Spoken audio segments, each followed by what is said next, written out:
Nicolas Jackson. Another game, another miss. Chelsea fans are watching this guy every week, making great runs, getting into dangerous areas, and then completely bottling it when it matters most. And it's not just a bad patch of form. The numbers tell the story. 0 goals in his last 8 Premier League games. He's currently the 7th worst underperformer on XG in the league. And when we narrow it down to just strikers, he's the 2nd worst, only behind Dominic Calvert-Lewin. That's ugly. This guy has a market value of £50 million, and when you look at other strikers in the price range, they're all outperforming the XG. Meanwhile, Jackson is underperforming his by 2.3 goals this season. That's a serious problem. Look, there are strikers who don't score goals but still add value to their team, and there are strikers who don't score goals because they're just not good enough. Right now, Jackson looks like the 2nd category. The frustrating part is, he is getting the chances. He has the 4th highest non-penalty XG in the league, which tells us that he's constantly getting into scoring positions.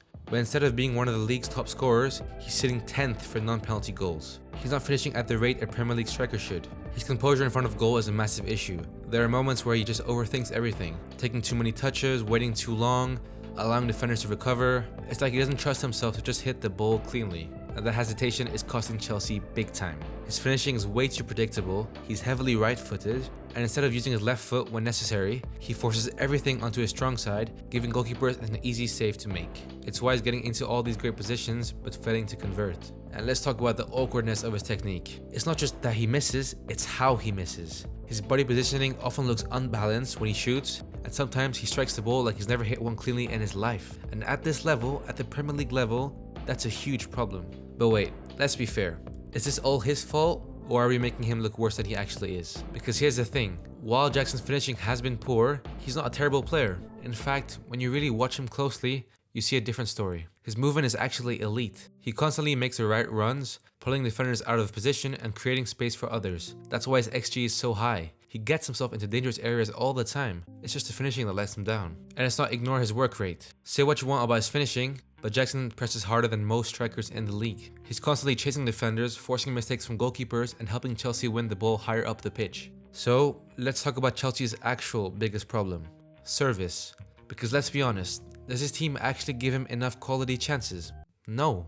And that starts with the wingers. Nani Madueke, Pedro Neto, Jadon Sancho, none of them are providing consistent service. There are games where Jackson makes the perfect runs, but the wingers fail to deliver across, they take too many touches, they make the wrong decisions. The only player in this entire front four actually creating anything is Cole Palmer, and he's carrying the attack on his own. The team doesn't play to Nico's strengths. He thrives in fast, transition-based football, where he can exploit space behind defenses. But under Enzo Maresca, Chelsea are playing a more structured, possession-based style, where he's expected to operate as a penalty box striker, and that's not who he is. Before this 8-game goal drought, he was actually scoring at a good rate. He had 5 goals in an 8-match span and was outperforming his XG at the time. This suggests that he can be clinical, at least in the right conditions. So, if Jackson isn't the striker that Chelsea need, what's the solution? Should they just bench him? Sell him? Well, what if Chelsea played him out wide? Think about it. Jackson has actually played well on the wing before. His best attributes, his speed, movement, pressing, and dribbling are all better suited for a wide forward role rather than being an out-and-out number 9. In certain games, at Villarreal or at Chelsea, we've seen him thrive in wider areas, where he has more space to run at defenders. He's got the agility and strength to take players on, and when he's not the primary goal threat, the pressure on his finishing is reduced. If Chelsea were to sign a real clinical goal scorer, I'm looking at you, Osimhen, Jackson could shift to a wide forward role in the front three, allowing him to contribute in other ways while still being a goal threat. And like I said, his pressing is elite. Having him out wide can make Chelsea's high press even more effective, winning the ball higher up the pitch and creating more opportunities in transition. It's time for Maresca to stop being stubborn, forcing him to be something he's not, and instead play him where his attributes actually work. With the right adjustments, he could still be an important player for Chelsea. But if things don't change, he might just end up being another expensive flop, and the Chelsea striker curse continues.